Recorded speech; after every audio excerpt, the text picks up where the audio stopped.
শুভ বিকালের শুভেচ্ছা জানিয়ে আমি পাপিয়া আবারও একটা ব্লগে আপনাদেরকে স্বাগত জানাচ্ছি। বাবার বাড়িতে নিশ্চয়ই জানেন যে মদন চাঁদুর আগমন হয়েছিল, তো তারই ভিডিওটা আপনাদেরকে শেয়ার করছি। ভালো লাগলে লাইক করবেন, কমেন্ট করবেন।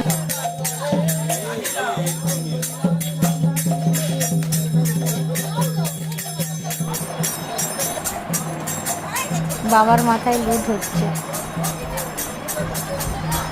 প্রচুর ভক্তদের সমাগম হয়েছে এখানে।